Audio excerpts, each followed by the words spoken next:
þungur hnífur. Þessi hnífur á að vera þungur.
Við erum hérna með hljóðu, hvað segirðu? Jú, nei, herru, það er hljóðu að komið strákum mínir.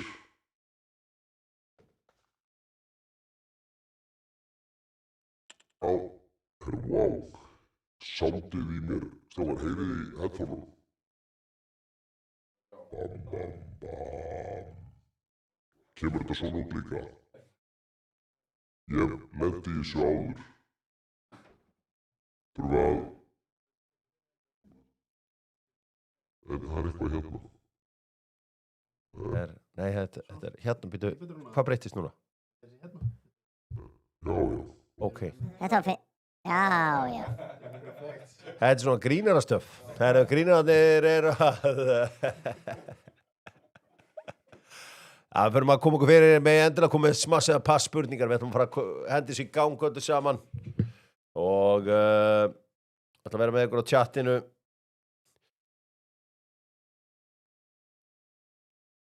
Einhver hérna á tjattinu sem að var á... sem var á Bullseye. Það var ansið gaman. Já. Nú er ég aðeins að hlusta hérna.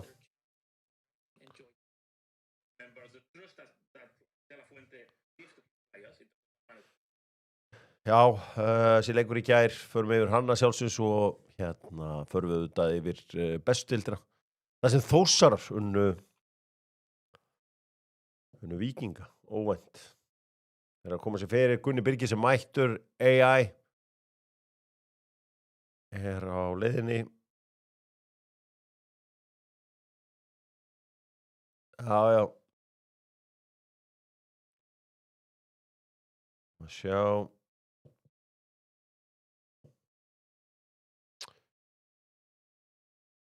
Það held ég svakalegur þjálfari sitt De La Fuente. Maður sjá hann aðeins neðar, hann var bara að fá sér bjór þarna, sá hann Mikael Merino, það ekki?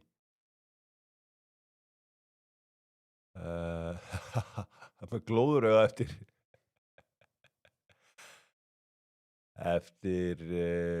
skotið.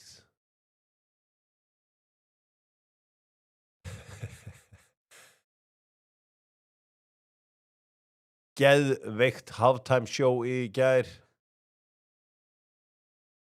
Manni fannst þessum mínum manni Ronaldo liði ekki rosalega vel í þessu halftime show, það var einhvern veginn. Að sjá, solo session er ekki komin tíma það bara, að ég ranti hérna að gæi í Ameríku sem er mjög vinsæll sem heitir hérna Colin Cowherd. Hann bara situr einn með mækin og rantar.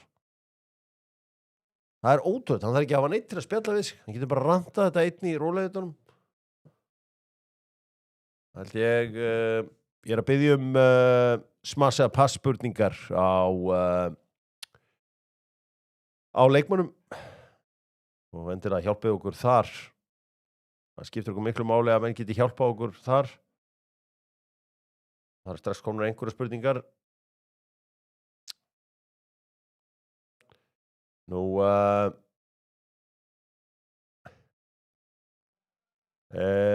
já.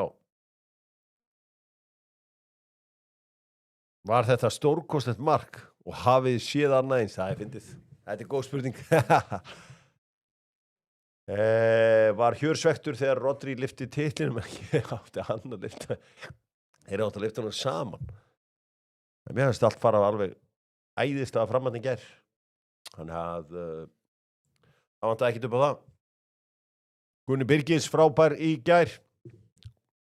Hann svo hóvar, ég má óbæða ekki trósunum hérna fyrir framann hann. Leysið við að gott líka í gær maður, wow. Strákar, þið megi alveg fara að koma inn. Og með einn strákum minnir. Svo var það. Þið er on.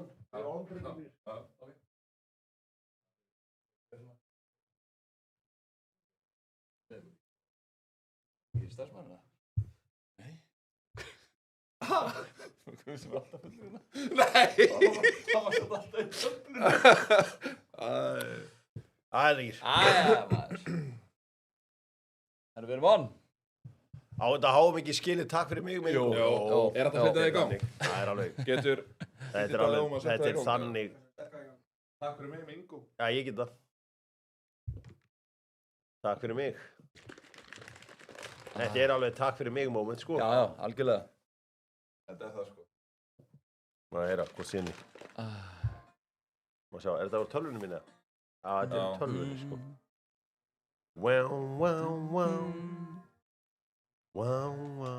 Var CR7 mesta ógnin við Spán á mótinu? Ég held það. Svei mér þá. Já. Hann er ekki með hæsta XP. Ekki láta rúvarinn að vita. Takk Gunni fyrir þig. Má sjá. Ég sammála því. Þetta Jónni. Nú askan. Segja mér sögu. Og ég aftur þar. Ef að þetta mitt síðasta lag. Skal ég syngja það með þér. Því vil ég segja takk fyrir mig, yndislega eyja. Herðu, kóngurinn er mættur frá Ítalíu. Hann er á Ítalíu, hann Gísli er á vaktinni, hann er á vaktinni. Ef ég þekkja rétt, þá var hann að vinna. Hann fann sér eitthvað verkefni á Ítalíu. Já, herri, menn vilja kaupa hlutabréfi Vargas. Ég var ekki að ná inn soundinu, það er verulega svekkjandi, sko. Verðum að fá soundin. Já. Herjólfsdalurinn heillar mig. Takk. Já, this computer. Það er komið. Staðfest Gunni komin í Jack Daniels fyrir hátið. Það er bara hann. Já. Það er bara hann. Gísli Jörgen sendir mér hann er kallaður sér núna hinn vestfiski Hjörvar Haflega. Já. Og þá svakaði að handleggja á honum. Ég bara var að hrósa hvað hann væri búinn að standa sig vel í ræktinni. Þá sagði hann að gervigrindin hefði nú vissulega. Vissulega hjálpa til. Já. Svakalegir handling. Já, ég. Yndislega eyja, ég kem aftur til þín.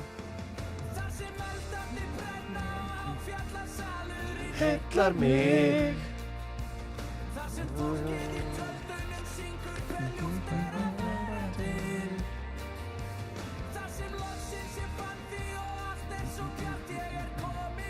Hún kemur besti kaflinn, sko.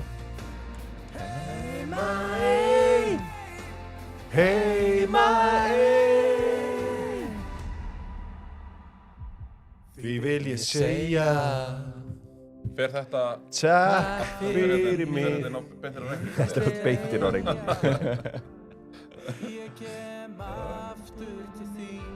Því vil ég segja Pósar út í bara... Takk fyrir mig. Þetta er stílur og flott.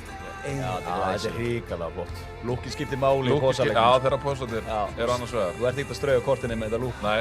Fyrir mig. Takk fyrir mig. Yndislega eyja. Ég kem aftur til þín.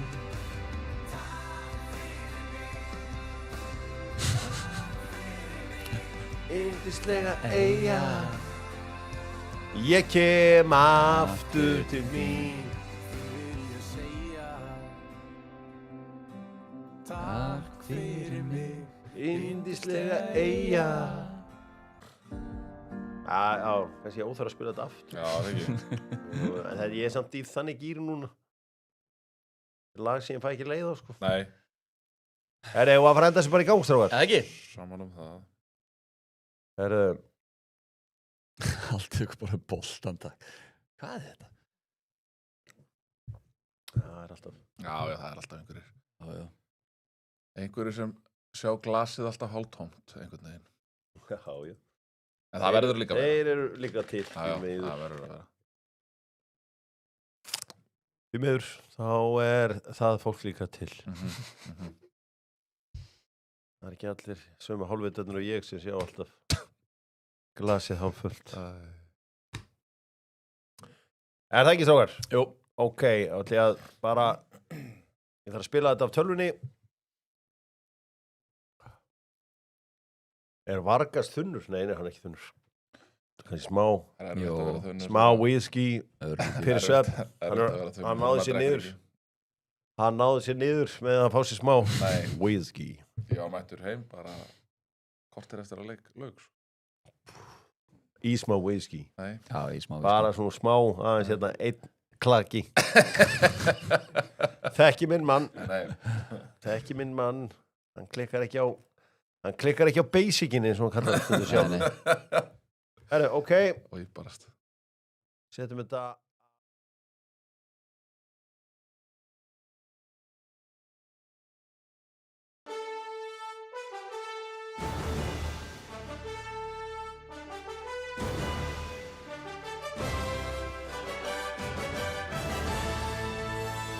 Góðan daginn, Epic America. Já, þetta er næst síðasti þátturinn fyrir frí og við ætlum að njóta þess að Bullseye og Carlsberg á Íslandi og auðvitað Epic fyrir einstaka stund í gær. Það sem við hittumst á Bullseye sem er staður sem á sér, það er ekki til annað eins og Bullseye á Íslandi. Þetta er náttúrulega rík saga. Já, ég get ekkert lækkað í þessu lagi, þannig ég var einhvern veginn að gera þetta hérna. Þetta er alls konar tæknivesen á okkur núna. Já, þarna er ég að spila. Já. Ég var DJ í gær, hef ekki fengið einustu bókun samt eftir þetta. Já, mjög skrítið. Ég hugsa að ég er bókaður á fullu. Já. En Það er að nálgast vesturmannahelgi. Ég ger nú ráð fyrir að vanti DJ. það vantar alltaf út um allt, DJ. sko. Það vantar alltaf DJ. Það kemur, kallum. Það kemur. Já, Carlsberg sá eldgamli, sá góði. Já, alltaf fleiri og fleiri sem er að kunna partin að vilja alvöru lager en ekki bráðlausan light. Það er gaman að sjá, gaman að verða vitni af þeirri byltingu. Drengir doktorfútból að sjálfsögðu með Ormsson og það er þar sem þú fær þessi fallegu freimtæki sem að konurnar er að tala um, auðvelt gleðja konuna. Þá er það að sjálfsögðu freimtækið frá Samsung. Já. Þetta var risastórt vandamál sem er loksins komið lausn. Stofustás. Já, stofustás að sjálfsögðu hapatreyjurnar, 3 mánuður. Ef þú ferði í áskrift. Já, hapatreyjurnar slóu í gegn yfir HM. Trúið í strákar, þetta er bara búið. Þetta er bara búið. Það er spennufalli, sko. Þetta, 11. júní, manni líður eins og það sé ansi langt síðan að hann var. Já. Það er bara, lukkar eins og heil eilíð, sko. Já. Þannig að þetta er búið að vera geðvikutími. Þetta er búið að vera frábært tími. Já, þetta er búið að vera alvöru veisla. Já, þetta er búið að vera mjög skemmtilegt. Dóttarfútból að sjálfsögðu með fitnessport farið og hittið Svavar þar. Hann er með allt fyrir ræktina og allt sem þú þarft fyrir þína hreyfingu. Dominos áttu frábært HM. Það voru einn af stóru sigurverunum á HM í ár. Það var Dominos pizza. Það er gaman að fá kannski einhverja tölfræði. Já. Pöntun og tölfræði. Heldur betur. Tékkland bifreiðaskoðun, þar sá ég að, það er grætt miði þetta fyrir utanstrókar. Nei, Jú. herðu. Er Það er það grænn. Nóri? Það Er það fell og grætn á Nóra? Er það the snapper? Það er- Ok. Það er Clinton sjálfur sem er með, hann, Þetta er bara alveg með eins og fóra að keira á grænum. eru strákar, hér er svo spurning. Nú, hér er spurning. Hvaða lið hafa aldrei tapað úrslitaleik á HM? Þetta er spurning frá Tölvutek A, mig veg. Er það bara spátnið? Hvaða lið hafa aldrei tapað úrslitaleik? Já, það er spott. Spátn? Já. Spátn er rétt, hvað er meira? Já, ok, það er, já, ok. Herðu, Brasilia. Brassar hafa svo sannlega Brassar hafa tapað úrslitaleik, já, 98 síðast. Spátn, hvað ertu mörg lið, Þjórar? Þetta eru 3 lið. 3 lið? Já. Ok, Já, hérna hér. ok. Þetta eru 3 landslið sem hafa aldrei tapað úrslitaleik. Argentínu hefur tapað. Já, þeir hafa gert mikið af því. Nei. Jú, Að- að tapa úrslitaleik? Já. Já, þeir eru búin að tapa 4 sem. Já. Hefur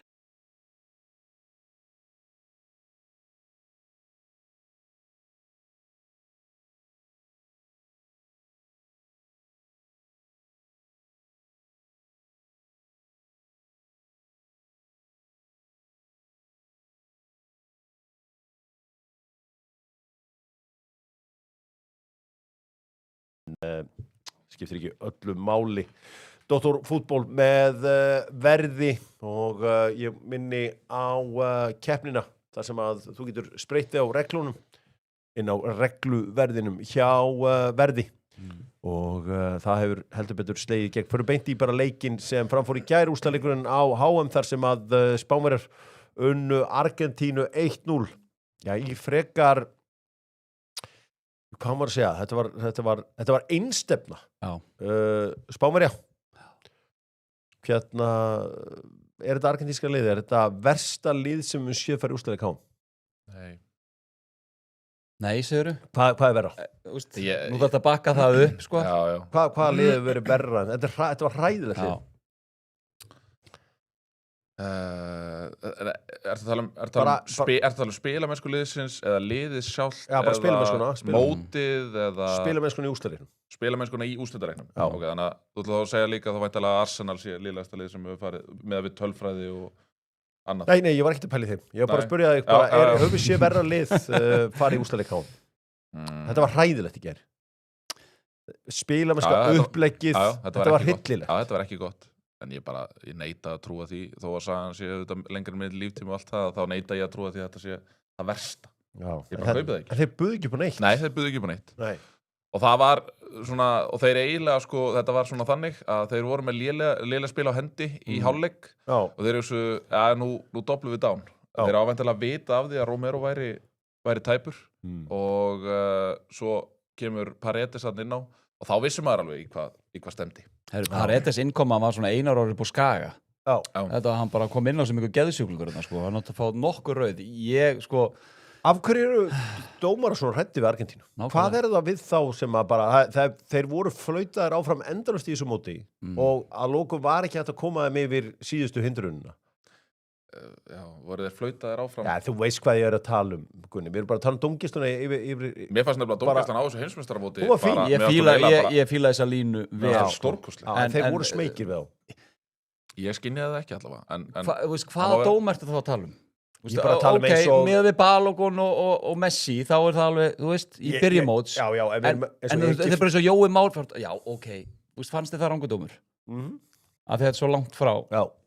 Það er samt svo, já. Það var alls konar sem að, og við sáum líka Dark Arts á móti englendingunum, þar sem að var verið að, þar sem aðri svo Paredes hefði mögulega átt að fá kannski 4 gul spjöld eða hvernig sem það var. Já, en það er bara línan á mótinu, það er ekkert Argentína. Þú veist, var þá dómgæsla með Paraguay-liði á mótinu? Nei. Flotta punktur. Nei, en þú veist, ég sammálaðir, mér að sóknarlega Argentín gerði ekki neitt. En þú horfum á það að þeir eru með sko... Hvað fengur í XG? 0,... Það er vantilega bara að færa hann undir lokin 22, 0,22. Ég held bara að englendingar horfa á þennan leik og bara hvað voru við að gera á lúfa fyrir þessu liði? Já. Bara, þú veist... Og ég held að sé alveg hægt að fara sko ennþá dýpra. Ég spáði, óvænt, ég spáði Noregur í úrslitaleik. Þetta var ekkert eitthvað way off. Ég meina, England-Noregur var bara tætt leikur. Já. En þetta argentínska leið, þeir bara fóruðu þetta áfram með svona einhverjum herkjum, en þeir voru bara búnir. Þú veist, ég meina, Lisandro og Cristiano Romero, þegar þeir fara út af, minnst þú eiginlega bara magnað að þeir hafi þó allavega náð að halda nokkurn veginn svona sjó þrátt fyrir að þeir færu út af. Með Otamendi og Medina í hafsend. Það er ótrúið, 38 ára Otamendi og feitan Medina, sko. En auðvitað áttu, að mínum mati, þú er búin að missa eins út af, áttu bara að taka Messi út af, það sjálfsögðu. Að þú veist, þeir eru bara 9-11, sko. Já, hann lappaði þarna leikinn í gær, hann kannski sá órandi á metlaðvellinum sem var í hvað flottasta sætinu. Það var svolítið þannig, ég meina ángríns umræðan ef þetta verið ykkur annar en Messi það hefur verið mikið meiri. Ég var einmitt að reyna að útskýra þetta fyrir stráknum mínum í morgun að frípassan sem að hann hefði fengið frá þessari umræðu, hann var náttúrulega hræðilegur í svona leik, hann var verri í þessum úrslitaleik heldur en 2014. Hvaðan kemur þetta hjá þér? Hvað? Þetta hatur á Messi? Nei, alls ekki, hann var bara lélugur í gær, hann var mjög lélugur. Ég meina, argentíska liðið var bara slaft. Skulum ekki tippa á tánum. Já, en nú erum við búin að ræða Argentínu hérna heilengi. Ég meina, Spánn er bara besta landslið sem við höfum séð bara... En er ekki alveg eðlilegt að við sem fótboltaáhugamenn séum bara í smá áfalli að þetta liðið að fara í úrslitaleikin? Jú, ætti það ekki að vera þá bara önnur lið sem mættu þeim að leiðin? Ætti Englandi ekki að vera að spyrja sig... Jú, þeir eru að vera að spyrja sig allra heimsins spurninga í þetta. Já, en ég skil bara ekki hvernig það Messi, þú veist að, ég meina... Hann gat náttúrulega ekki í þessum leik. Gæðin með 8 mörk og 4 Já, stóðsendingar á en köllum mótinu, samt hann spaða. er með 16 góli involvements Já, þú getur náðið alla tölfræðina og náðið alla bækurna þeinar, en við sáum bara leið og þegar við mættu liðin sem gátt eitthvað, Sviss, Englandi Nei, og- ok, Kjóra, nú ertu komin í bulli sko. Hann leggur upp 3 mörk í þessum 2 leikjum mútið Sviss og Englandi sko. Já, Og þú talaður um að fyrri stóðsendingan sem mútið Englandi þegar hann leggur hann út á Enzo Já, þú hefði getið gert það? já, Nei, það, sko, Elliot Andersson hefði ekki fara út úr stöðu til þess að loka Hjóra Hafleðarsson jú. það er bara ekki séns Manst þetta markinu sem að Gareth Bale skori úrslitaðleik Copa del Rey á móti Barcelona þegar hann hljóp upp allan völlin. Já, Manst þetta sendingunum á Contra á? Æ, þú veist Hún var trygg. Ég var En förum allavega og höldum En hann áfram. var slakur þessu leik, ég sammála því En Ég- þú ert bara búin að býða eftir Ég þessu að þú ég ekki kallaði bara allt móti spaða, sko. ég kallaði bara spaða og vonandi fyrirgefið það. Bara líklega besti leikmaður mótsins. Hver var besti maður mótsins? Mbappé Það var Rodri, en og Rodri, þetta er bara það eru bara fáið sem ég finnst skemmtilega að horfa á spila fótbolta, heldur Rodri. En við vorum að tala um, ég er mjög gaman að þegar þjálfarar eru klárari en ég og þegar hann tók hann af velli. Þetta er bara síðasti maður sem ég hef tekið af Já, velli. ég saman því. En hann Líka var bara vítaspunni keppni og annað slíkt. Já. Og manni fannst hann aldrei virka þreyttur. Nei, en það er fínt þá að vera með leikmann eins og Súpimendi á bekknum. Getur komið hann. Já, byrju hvað? Þeir komið hann inn á Súpimendi. Voru þetta einu mínúnar þessi móti? Einu mínúndar. Já. Og líka Erik Garcia. Þetta var fín, sko, varamennir hjá Spáni koma allir góður inn. Sko, Mikel Já. Merino í 99% tilvíka Já, skallar hann inn. Já. En mér fannst Nico Williams ekki frábær eftir að hann kom inn á. Hann þetta gerir þetta fárálega vel í markinu í markinu, Já. klálega, Já. en svona þessar 1-1 stöður og það sem hann fær, ekki það, hann hefði líka getað svona lagt upp marki ef að Merino hefði stangað hann inn. Þannig að nei, já, þetta var bara, þú veist, þetta spænska lið, þetta er ekkert eðlilega gott lið og mikið er ég ánægður að þeir skildu hafa unnið. Ég held að það sé mjög langt tangur til við sjáum Argentínu aftur í úrslitaleik. Já. Ég held að bara skoðum bara hópin. Þú veist, Messi, þetta er síðasta HM í honum, hlýtur að vera. Þannig að spila mögulega 1 leik, það er verið að tala um það Já. á næsta móti. Þetta er ekkert lið.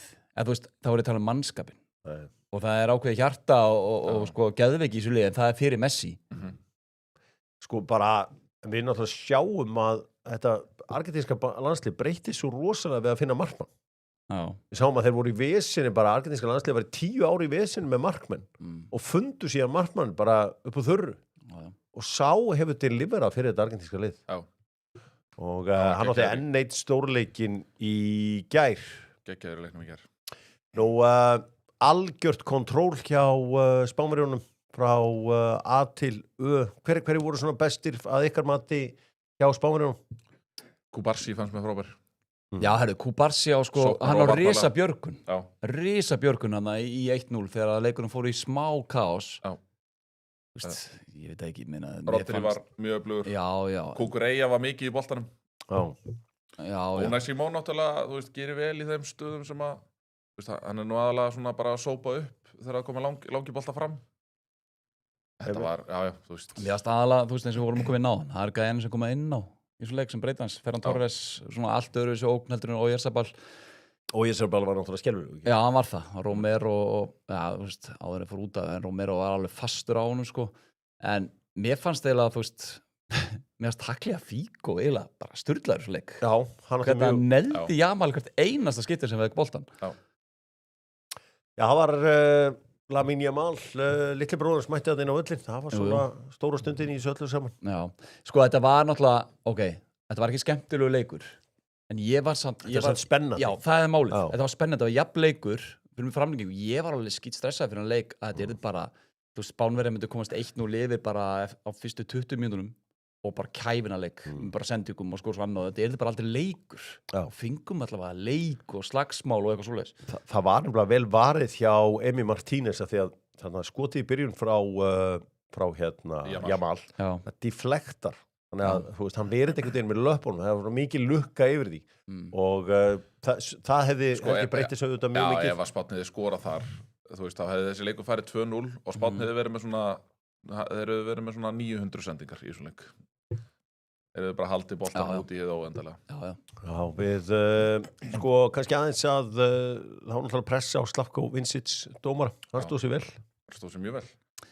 Já, En- mér en- finnst þetta alveg galið að Paredes hafi ekki fengið Klára, seinna gólið. hann Já. fekk síðan rautt eftirleik. Já, Já, eftirleik, já, þá var hann líka bara komin í kíla menn, sko. Hann fór að berja Gavi eða Já, ekki? hann tók Gavi Gavi. og hakkaði hann í sig sko. Já. Ég held að Gavi hafi ekki verið að gera neitt sko. Ég meina, Argentínumenn gýr alltaf þetta alltaf, þegar þeir dett úr keppni allan að berja þeir einhvern eftirleik. Það var Og- alveg gufuruglar í svo leik. Það hugur sér svo fáitar. Já, þetta er nefnilega, þetta er ekki skemmtilegt og eins og þetta, þú veist, ég meina, hann á náttúrulega bara að fá langt bann fyrir þetta. Já. Já, ég held að þurfu nú ábyggilega ekki að hafa miklar ágjur af því að spila aftur með landsliðinu Paredes. Nei, Hlýtur að búið Já. hjá honum á þessu leveli. takandi menn hálstæki og svona byrjar hann á því, bara fyrsta sem hann gerir er að keyra í bakið á Rodri þegar hann kemur inn á. Algjörlega Hann bara var hann vanstilltur. tæpur, sko, Já, já. á okkur 10 myndum var hann tæpur, sko. Já, Já, þetta var það var allt vitlaust þarna eftir leik í New York, New Jersey. En við tölum þetta bara leiðin sem Argentina fær í undanúrslitin. Egypta, grænöðingar og þú veist, þetta var þægileg leið og það er ótrúlegt, segðu aftur, það er ótrúlegt að Tuchel hafi fólkað gett þessu lið. Já. en þetta er samt, þú veist, þeir spila eiginlega, þú veist, þegar maður hugsa tilbaka, skemmturustu leiki mótsins. Já, já. Argentína var örugglega 4 eða eitthvað sko. En hafið samt séð hvað þetta er oft þannig í fótbolta, ef þú fer viðbjóðslega erfiðar leik í úrslaleik, að þá vinnur þú leikin. Það er bara eins og sáðu Spána á EM síðast. Þeir fóru viðbjóðslega erfiðar leið og unnu það. Já. Ég meina, Frakkandi 2018, þeir fóru erfiðu leiðina í þann úrslaleik. Við sáum Paris Saint-Germain í meistaradeildinni núna fara erfiðu leiðina. Og þú veist, þessi lið sem þetta gerist ótrúlega oft að þau lið einhvern veginn klára þetta. Já, ég bara, ef þú ert alltaf í hörku leikjum, að þá náttúrulega hlýtur að vera betur undir að búin þegar þú mætir síðan alvöru andstæðingi í úrslitaleik. Já, líka að þú tekur bara liðið svo frakkana og bara vinnur það með yfirbörðum. Það gefur það helviti mikið búst, sko. Já. Og svo líka fyrir að horfa á það með það argentinska lið. Þeir taka 2 framlengingar. Þetta er alltaf eitthvað alvöru hark og þeir spila sinn undanúrslitaleik degi seinna heldur en Spánverðinir. Er ófaglegt af mér að mögulega segja að silfrið er í raun og veru í eigu Portugala því að þeir gáðu þeim besta testið. Var það eina liði sem gat mætt þeim? Já, það er mjög ófaglegt. Já, Fannst þeir gefa þeim mesta testið þegar við erum að tala um að þeir fari 2 framlengingar, Egyptar komast 2 Nei, mörkum ég er að segja yfir. að þeir gáfu Spánverjum mesta testið. Já, auðvitað, ég er ruglað að leiða þannig. Já. Er það, gáðu þeir meira test heldur en belgar? Já, Triverkið jafna hana. kom Spánverjum til bjargar í þeim leik. Var það gerfiðasti leikurinn á leiðinni? Var Það er eitthvað... bara, það er hálft ár síðan að sá leikur var, sko. Erfiðasti? Já. Því að Frakkland var frekar þægilegt. Já. Í gær var maður bara að Frakkland bíða var til þægilegt. markinu. Belgarnir skora á jafna. Belgarnir skoruðu. Já. Það er allan það er umdeilanlegt. Jú, það var kannski svona það lið sem eitt mestu mótspyrnu. En að viltu færa einn silfur það? Já, það er ófaglegt. Já, voru búin að sjá myndina að Margaret Thatcher fagnar svona eins og Enzo hérna. Nei. Það hefur ekki séð það. Ok, það er þarna Falkland segjar dótið þarna. Þetta er góð mynd. Þetta er rosalegt. Þetta er Maggie Thatcher. Já.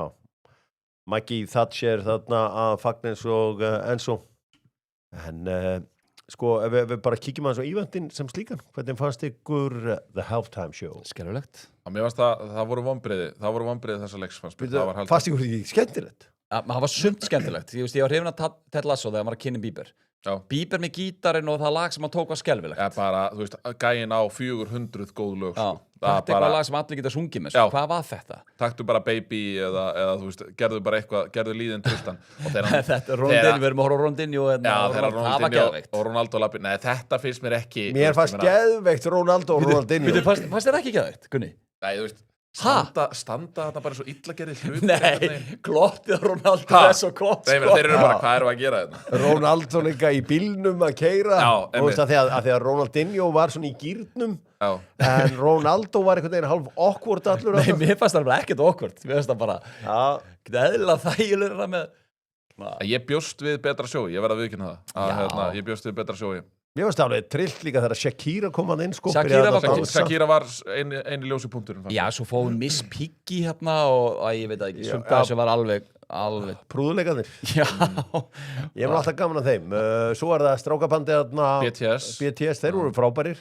Þeir neldi þetta algjörlega. Já, þeir gjössan. Ég bara sé það mörg halftime show hjá Kananum að þetta mætti ekki mínum væntingum allavega. Mér fannst þetta meiri áttur halftime show. Já. Hjörvar.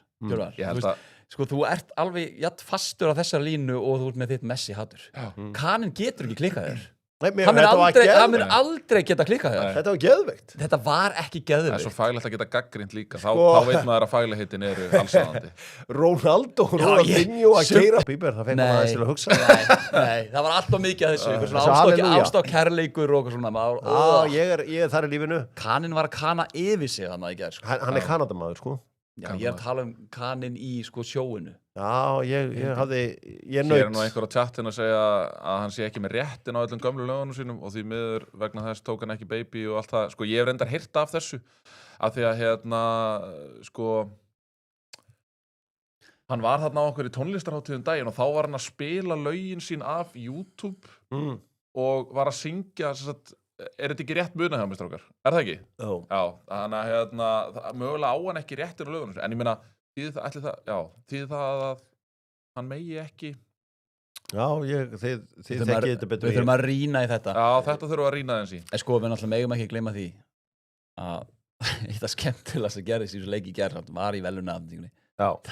Infantino var hann að koma Trump í burt. Þetta var ótrúlega. Þetta var eitthvað óþægilegast á augnablik sem ég hef séð. Nei, þetta var svo fyndið sko. Þetta var svo fyndið. Nei, ég meina það var mjög augljóst og Trump náttúrulega ætlaði að vera með á þessari mynd og hélt náttúrulega fyrir það fyrsta að spanska liði vildi hafa hann á myndinni. Mér fannst þess að Rodri var að svona Nei, hann ítt honum aðeins. Hann ítt honum aðeins í burtu. Svo kemur Infantino. Já, kottu. Og hér kemur byggjar hann oft og passar hann að vera inn á myndinni. Það er geggjað. Já, klappa. Það er geðvikt. Þetta brómans milli þeirra sem einhvern veginn óks bara eftir því sem að á leið og svo var þriðji maðurinn í þríkinu, Gunni Birgis. Þetta er ekkert brómans. Þetta er alvöru brómans. Þetta er brómans sem við vissum ekki við þyrftum. Nei, þetta er sko Þetta er brómans. Þetta er svona Kvotum eitthvað rúfaður núna? Nei, þetta er bara svona ójafnvægi í vinasambandi. Maður hefur verið í svona vinasambandum það sem er svona ríkir ákveðið ójafnvægi. Það sem annar gæi ná kannski, þú veist, hann á kannski nýjasta FIFA-leikinn. Já. Þú veist. Og hann stýrir svolítið ferðinni sá gæi, sko. Hvað segir, viltu ekki spila alveg strax? Já, ok, við spilum bara eftir. Þetta var svona brómansin sem við vissum ekki að við þyrftum og Ronaldo og Ronaldinho að keyra bíl með Madonna aftan á.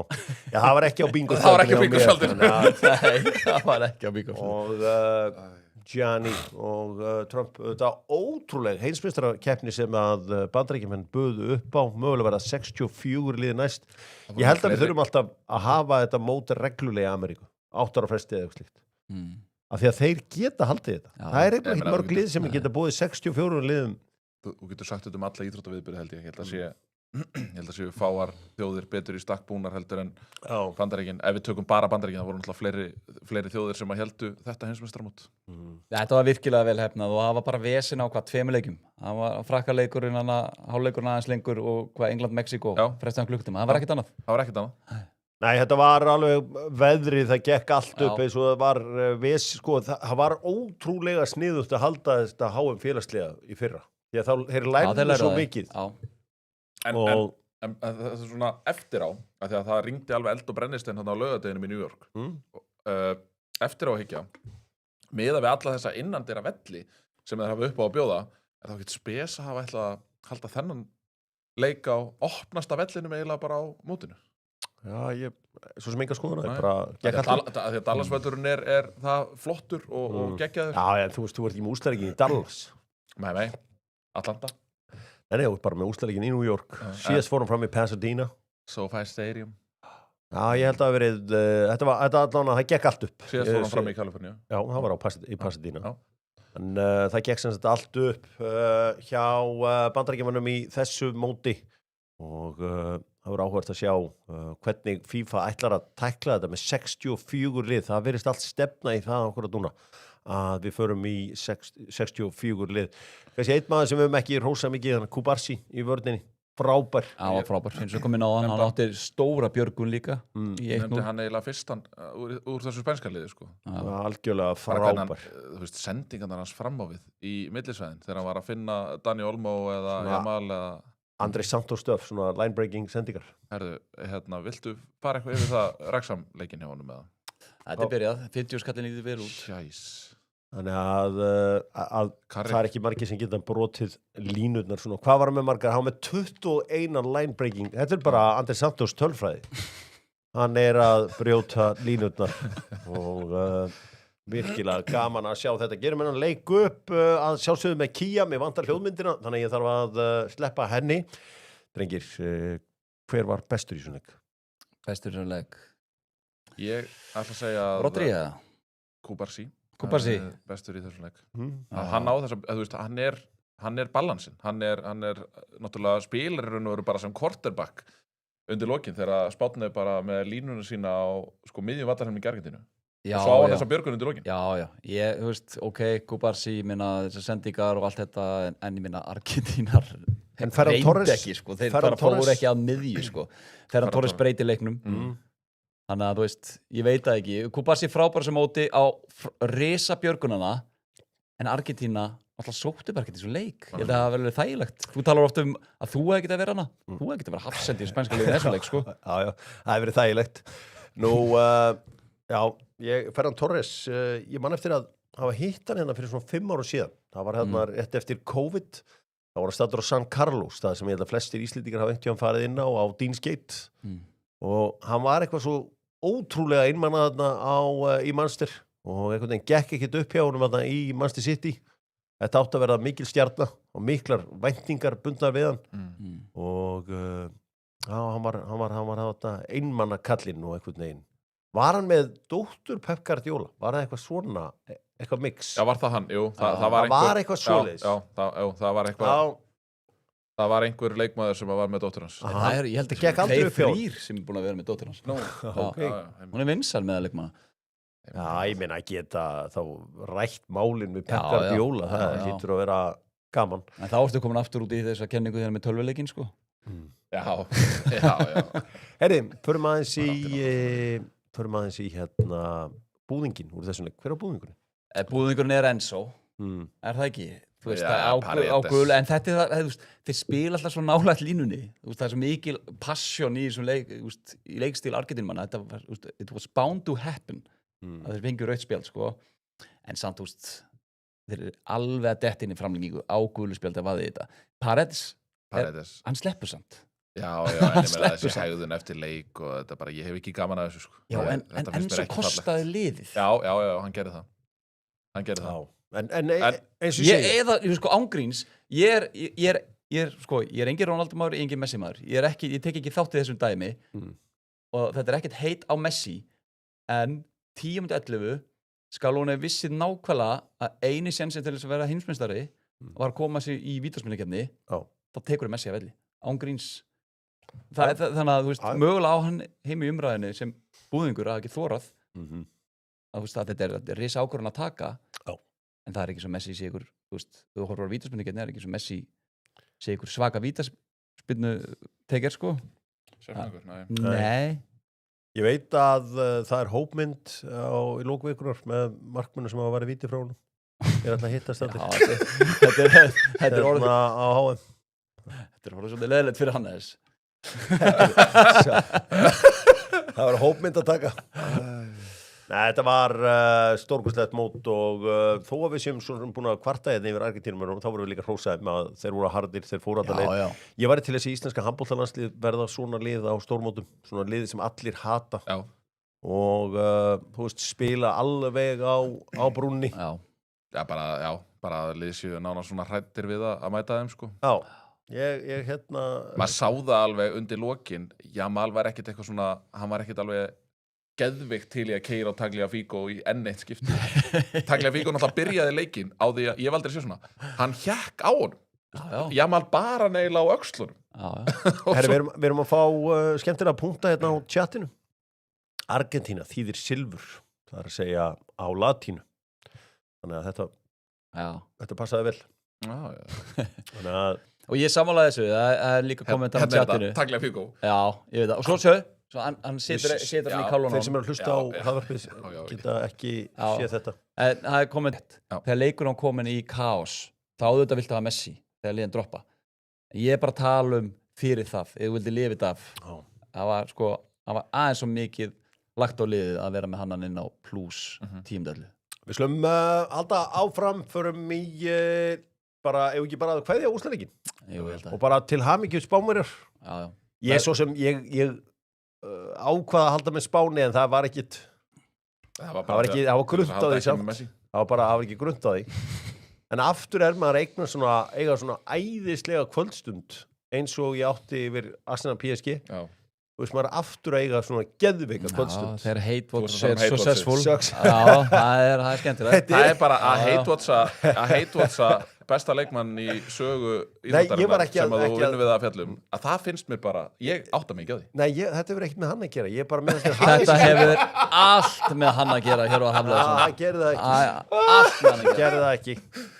En já, skemmtilegt mót að baki. Við slum fara næst í leikinum þriðja sætið og það er Boost sem eru með Dr. Fútból. Boost þar sem hún getur íla pantaði bara hvað sem strákar, do better. Konundar eru að pakka okkur saman á Boost, þær eru duglegri að versla. En nú þarf að svara því og þú getur keypt allt inn á Boost. Drengir, þetta var einhver albilaðasti leikur seinni ára. Ég var alveg samfærum að Frakkar myndu vinna hann leik. Já, ég var einmitt að ræða þetta við minn litla 8 ára og að segja við hann að Frakkar myndu að lágmarki skora 4 mörk í þessum leik á eftir sem þeir gerðu. En Englendingarnir settu bara 6. Þessi byrjun hjá Frökkum aðalega, þetta bara, þeir voru bara ekki með. Ég hef oft séð svona í þriðasætisleikjum. Þínir menn búlgararnir, þeir mættu enga veginn að nenna þessi þetta 94. Sko, ég meina, Konate var agalegur í þessum leik. Þetta var líka bara, þú veist, þetta franska lið, það var bara einhvern veginn ekki í synk. Ég skil ekki af hverju hann gerir svona margar breytingar á liðinu. Ég hefði gert fleiri breytingar. Af hverju skilur það ekki? Nei, Gunni, af hverju skilur það ekki? Vill maður ekki vinna? Jú, en ég held bara að sé bara allir þreyttir og bara gott að mixa þessu upp. En þannig ertu bara með 2 risa þjóðir sem eru bara svekta að ekki fara í úrslitaleikinn. Þetta er það sem hún færð þegar þú ert með svona, þú veist, 2 lið sem vildu bara vinna mótið. Ef þú fengið þína menn, normenn, þeir eru lagt allt í þetta. En þú veist, maður horfir líka bara á gæði eins og Sjerki sem spila lítið sem ekkert á þessu móti, fara að byrja hann að leik og hann hafði hvað minnst hann að hóa að spila hann að leik. Þetta þessi fyrra áleikur af Frökkum var bara ótrúleg. En fótboltinn sem Frakkarnir síðan buðu upp á og kaplaði seinna eins og markið þegar að Mbappe setur hann í hægra fæti í hægra hornið þarna. Þetta er bara svona. Já, sko Mbappe, hann var engu syngi við sína, þú veist, liðsfélaga. Hann var eini gæðin. Þetta var svona, myndi mann á, þú veist, gaurinn sem fór ekki á þjóðatíð. Veistum hann ekki hérna heima. Alltaf einmitt sér boltan. Og svo var æfing eftir helgina, hann var svo eini gæði sem var ferskur, sko. En þú veist, Ólísi fyrir hálfleik bara, hann var bara rölt þetta. Marki sem að Saka skorar, þeir eru hérna, sko, þegar Hernandez fyrir á línuna og bara á línunni ykkur mínútu, nær samt ykkur ótrúlega ekki að bjarga marki sem fyrir beint á marki, sko. Þetta var stór furðulegu leikur en sko, ekkert eðlilega skemmtilegur. En Declan Rice að spila alla 90. Minn aldrei skilja. Gersamlega dönna eftir 50 mínútur. Declan Rice síðan í ágúst 2025 er búin að spila 5.394 mínútur. Það er meira heldur en Chelsea, Liverpool, Tottenham og Manchester United á sama tíma. Vá, það er rosalegt. Hann er svakalegur íþróttamaður Declan Rice. Sko Lacroix leit illa út í þessu leik og þeir eru að fara að biðja um einhverja 50 milljónum punda fyrir hann Crystal Palace.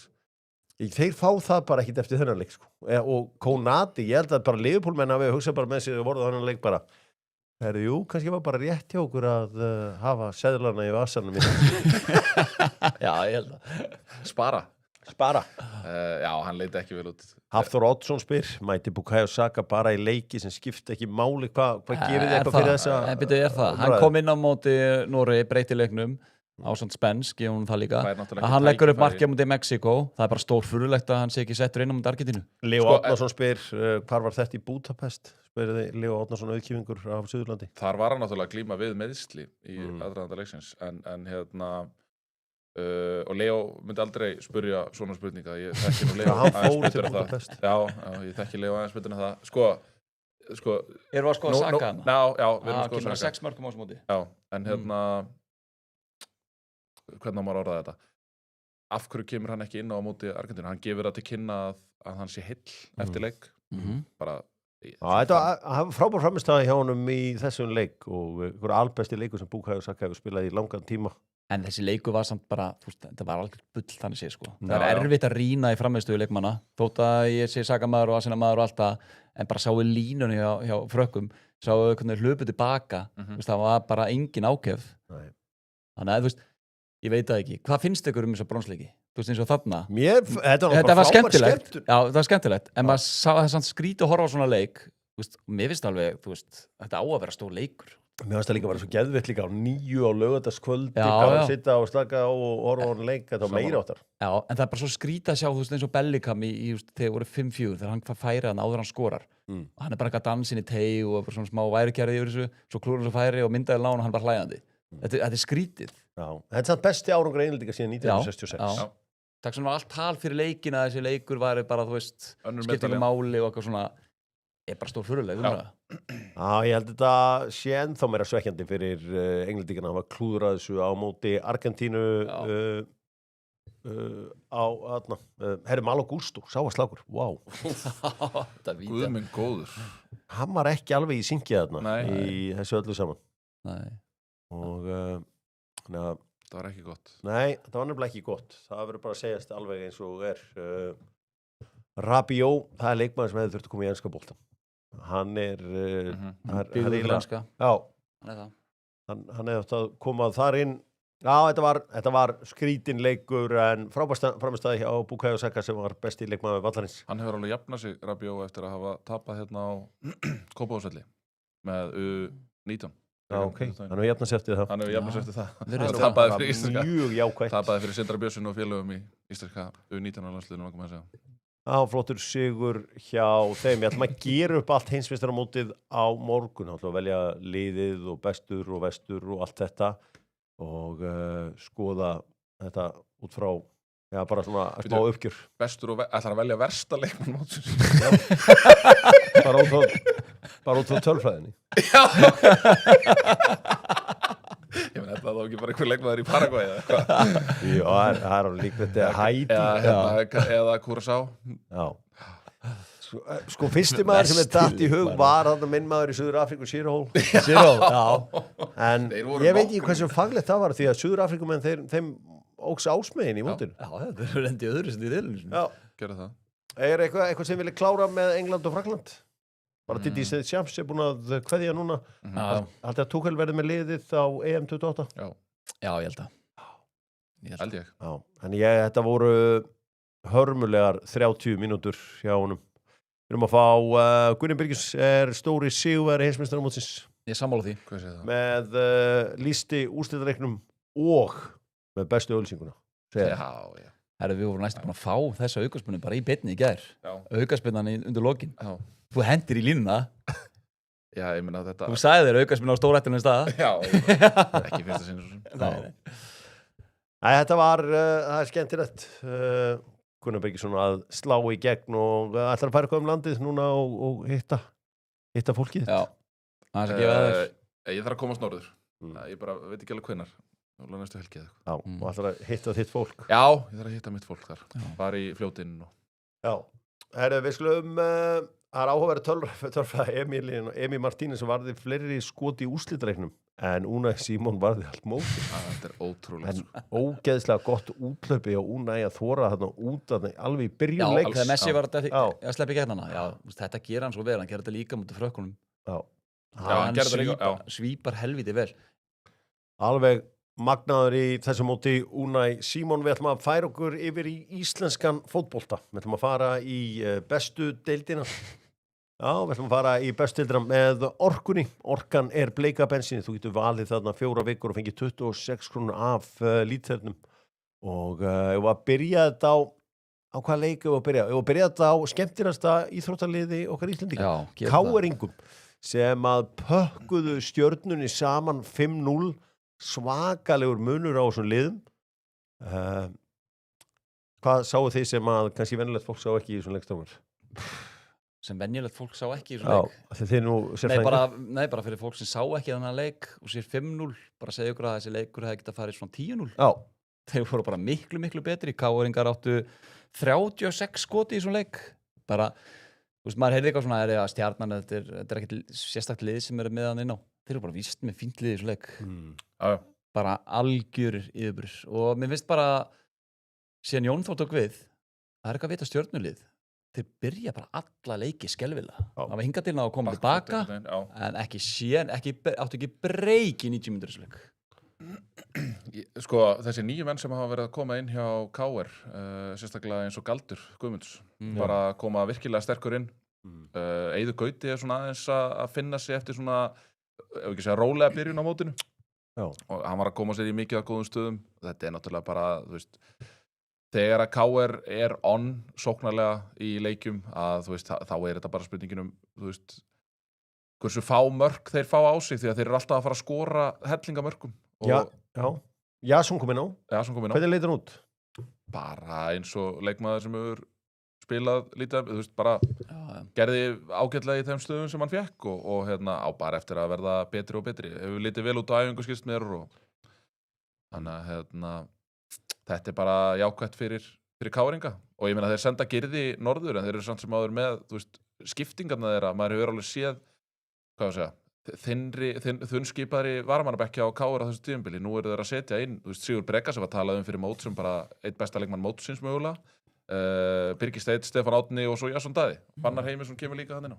Sko, Sigur Breki minn maður og alltaf, var einhver að tala um hann sem geti verið besti maður? Efnilegasti. Já, það var svona mikið umræðin, svona promising. Hann var á undirbúningstímabilinu og ég get alveg, þú veist, ég sá marga leiki þar. Þar var hann algjörlega stórkostlegur. Svo fær hann þetta höfuðhögg í landsliðsverkefni erlendis og hefur bara átt svolítið erfitt upptáttar síðan þá. Já, bankamaðurinn blíði, Aron Þórður Albertsson, hann er ónotaður varamaður, reyndur leikmaður. Snillingur samt. Já, en bankamaðurinn blíði. Það var stjarnan í smá vesinni og það er svo sem ekki mikið við þetta bæta.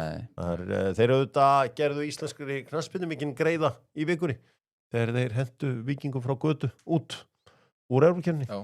Þannig að þau gerðu íslenskri knattspyrnu mikinn greiða þar. Er það ekki? Jú, að við séum að vinna færisklið er. Já, þeim fikkum svona stig. Það er ekkit sjálfsagt í þessu. Nei, alls ekki. Og við gætum fengið náttúrulega sko baráttuna svona norður Atlantshafið. Það er náttúrulega ef að KV Klaksvík og Víkingur. Það getur verið skemmtilegur leikur. Hann verður. Já, ótrúlegir káringarnir. Hvað er komið með mörg? Hvað er KR er komið með 58 mörk hér á Hafið í 16 leikinu. 58 mörk. 36 fengin á sig sem er jafn mikið og hafið þið séð annað eins. Hafið þið séð annað eins. Þeir eru bara á sér næst flestu mörkjum í deildinni sko. Já, við slum halda norður og fyrir norðan þekkja þeir leikinn. Ekkert leys, engin leikur leysnakkið góða og förum við á Þórssvæðið upp á Hamar og kíkjum á leik Þórsara og Víkinga. Já, þú getur verið heppinn hvenær þú mætir liðum í boltanum og það má segja að þeir hafa verið heppnir Þórsararnir að fá Víkinga eftir ferðalagið til Ungverjalands. Þetta var svona óvenju flatt hjá þeim en frábær sigur Þórsara sem auðvitað, Aron Einar, hann kláraði félagskiptin sín hérna í hádeginu á föstudaginn og það auðvitað kemur á auðvitað trú með slíkum manni að þegar þú færð Aron Einar í liðið, þá hefur trú og getur unnið. Já, og líka, þú veist, hann stýrir líka bara, þú veist, þótt hann hafi ekkert verið eitthvað geðveikur þessu leik og við séð Þórsara, þeir eru bara búin að vera út allt í leikjum, út færð svona sterkar rödd og stýra þessu. Það gerir mikið og Gyrðir líka svona fullkomin leikmaður, þetta hark sem er Þórsara í núna. Hvað þetta er 3. sigur hjá Þórsum á þessu tímabili og þetta var svona langmest sannfærandi sigur. Já. Þú veist, þetta eru 7 breytingar í Víkingum, ég veit það. En þeir hafa bara verið í svo miklu bulli á þessu tímabili og þetta var bara, þú veist auðvitað fengu Víkingar alveg færi sérstaklega í fyrra áleik 3 færi en sko í seinna áleik voru bara Þórsararnir til góðir Óðinn Svan sagði með Gerði, hann bað fólk að leggja þetta nafn á minnið. Ég held að það sé bara mikið til í því hjá Óðni. Þetta frábær innkoma í þetta Þórslið og hann mun gefa þið mikið.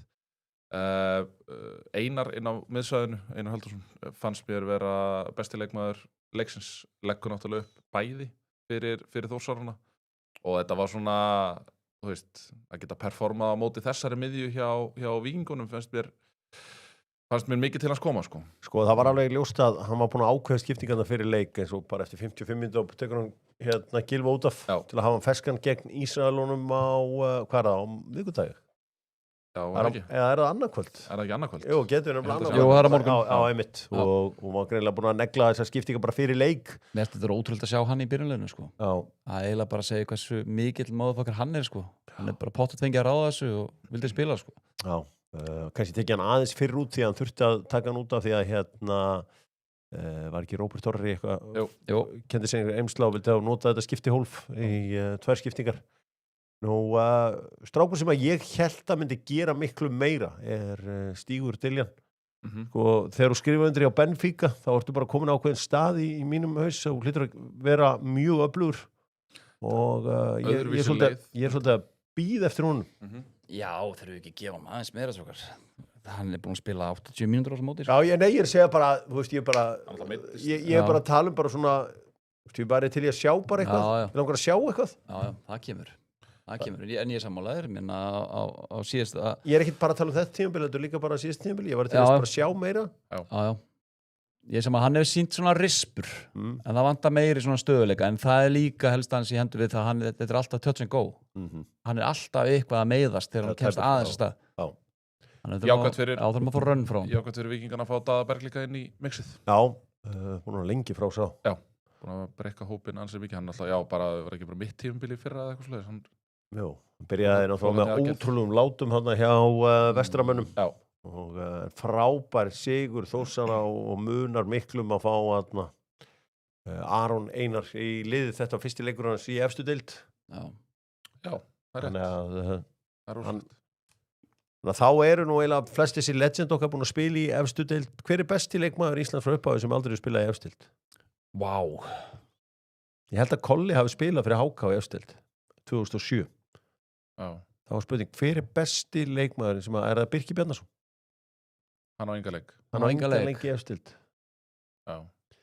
Ef við eitthvað betri, getið þið búið betur, hver besti leikmaður sem er aldrei spilað það hefur verið gaman að undirbúa þetta. Efstild. Já, þetta er smá svona heimavinnu spurning, sko. Ég meina, maður hugsa náttúrulega strax bara þetta, gullaldar lið. Og þar eru nú allir með... Bestildar einslu, nema Birkir. Já. Rúrik Gíslason hefur reyndar spilað hann í efstild. Nei, ég var einmitt að hugsa hann, sko. Hvor rangar herra? Rúrik eða Birkir? Já, það er smekksatrið. Já, það er smekksatrið. Já. Þannig að þetta er, svona bara að klára þess einhvern tíðan. Já, það verður gaman að skoða þetta nánar. Já, það er smá, það fylgir því þegar þú ert að spila þessi Evrópuleiki þá er þetta erfiði leikir þarna á milli og þetta er kunnulegt stef í íslenskum fótbolta. Já, og ástæðan kannski fyrir því að flestar aðrar þjóðir sem við berum okkur saman við gefa liðum frí. Já, það var náttúrulega frí á milli leikjana sjálfra. Það er að segja með Ungverjana, þá fengu þeir helgina í... Já. Þannig að þetta er líka fylgifisku. Eyjólfur Sverrisson ganga vel. Er að koma hérna í tætti. Eyjólfur Sverrisson, það er bara frábært sjálf. Króksarinn Geðví. Hann náttúrulega spilaði bara í B-deild þá með Tindastóli. Já. Það er líklega, þetta er þá væntanlega bara... Frábær, vel gert. Það er... Fríarvefurinn. 3365. Hann kom með þetta gott, vel gert. Ég er hrifinn af þessu. Þetta var frábært sjátt hjá honum. Við skulum halda áfram og förum með Alfreð ef að þú ert í leitað vinnu. Þá er það að sjálfsögðu Alfreð og þar er þitt starf þar sem að kannski draumastarfi getur fundið inn á alfreð.is. Sér að menn að kalla eftir Kolbeini Sigþórssyni eða spilaði hann ekki með HK 2007. Það getur vel verið að það sé rétt hjá þeim að hann hafi ekki spilað með HK því að ég man eftir hann eftir að hann hafi skorað þarna í næstefstu deild fyrir HK. Nú er náttúrulega impossible að skoða allt á sem vef. Og meistaraflokkur kalla hann að stendur 5 leikir. Má sjá, farið niður á Já, 2007. en það getur verið bara, þú veist, prísi svona leikir. Það er sitt alltaf inn, sko. Bíðans 2007. Já, hann spilar ekki Nei. í... Já. Þannig að hann er þá bestileikmaðurinn. Já. Hann og Egil Selsson. Já. Það held ég. Hann spilar 1 leik í fyrstu deildinni 2006. Já, þar er hann. Ég held að sjá leikurinn mitt að fara fram í Ólafsvík. Skoraði 5 leik. Já. 2006, þá var hann hvað, 15 að vera 16 ára. Já. Það held ég. Og við slum fara í næsta leik. Ég var að fara í leik Vals og Fram, Reykjavík slagurinn. Það sem fengum að sjá yngsta leikmann sögunar. Það er að segja hjá Valsmönnum, þegar hann Novak Tufikic byrjaði leikinn. Hvað er hann, 14 ára og einhverja daga gamall? 14 ára og 2012 var gerð. Og 20 daga gamall eða eitthvað svoleiðis. Maður hefur nú heyrt af þessum strák. Já. Báðum, sem brósum. Já. Þeir eru mjög öflugir, báðu tveir. Þetta er fættur 2012. Svo er þetta bara með Veseli, sko, ég held að hann hafi ekki náð æfingu hjá Val. Leitni, hann beinti byrjunlið. Hann var alltaf bara, já, hann var í hópnum hjá Leikni að það ekki bara daginum áður en að skrifaði undir. Það var ekki þannig. Þannig að, það var áhugavert að sjá hann í byrjunliðinu. En þið bara Dóri Átna, myndu ekki bara kipa í þetta strax og bara segja ég mættur? Ég held að sé bara ekkert option. Ég held að það hafi bara aldrei verið option í öllum þessum samningaviðræðum. Af hverju er það ekki option? Af hverju ekki? Ég held að það hafi bara verið, þú veist, það bara 1. nóvember, punktur. Það er kannski mögulegt að breyta því núna, ég er að segja það. Hann verður bara stíginn. Er það? Hvert er Valsmenn að stefna núna? Já, ég meina, þú veist, er ekki Tottenham líkt af þessu bara frá því í vor? Jú, en breytir hann einhverju, þú veist, á þessum nokkur vikum sem eru eftir af mótinu? Mögulega. Sko, horfða á þetta lið sem Valur með hann inn á. Jói Már talaði hérna á þessu hörðustu valsarar fyrir mótið að það skipti engum máli hvað leikmenn eru búin að missa. Þeir hefði ekkert verið það góðir. Þeir missa Aron Jó og Lundum og fullt af einhverjum prófílum. En sjáuð hópin sem eru með. Við erum að tala 2012, bara flott að ungu leikmenn fari séns. En Bjarni Mark og Samuel Kári hafsendar. Það er ekkert lið. Adam Ægir fara að fara og þú ert að tala Dóra. Ég meina, mér finnst eitt, sko, það var Dóri sem vildi ekki Ara Leifsson. Það er hann sem tekur þessu ákvörðun. Hann vill ekki Ara Leifsson af því hann er ekki nóg hraður fyrir sig. Alveg sem þegar hann vildi ekki Þorra þegar hann er Breiðablik. Það er alveg helviti erfitt að finna fínan hafsend, íslenskan hafsend, sko. Mjög. Mér finnst það þegar þjálfari er bara upp í sófa í fæðingarólufi að taka fyrir eitthvað leikmann sem klálega í þeirri stöðu sem Valur í núna, sérstaklega núna, þetta er kannski ekki leikmann sem hendur honum þegar hann tekur við og vill ekki, þú veist, hafa í framtíðinni, en þegar þjálfari segja nei takk og hefur upp í sófa í fæðingarólufi. Ertu viss um þetta? Hann vildi hann ekki. Ég veit annað með Þorra, sko, ekki það, langt síðan og allt það, en sko, sko, þetta væri best fyrir Valsmenn, klárlega. Já, ég er að segja það, en ég er ekki hugsun eitt annað en Val, sko. Já, en þú veist, ef maður setur sér í spór Dóra, er það ekki kannski bara fínt að byrja ákveðnu núlpunkti, því að það er allt bara í smá mólum. Já, hann þarf bara að fara í böðlutnar og bara byrja að hjálpa. Já, en það er kannski svolítið erfitt og hvað svo, ef að gengi heldur áfram að fara versnandi, þú veist. Ég meina Óskar steginn og hjálpaði klúbnum. Já, aðeins öðru sí. Hvernig þá?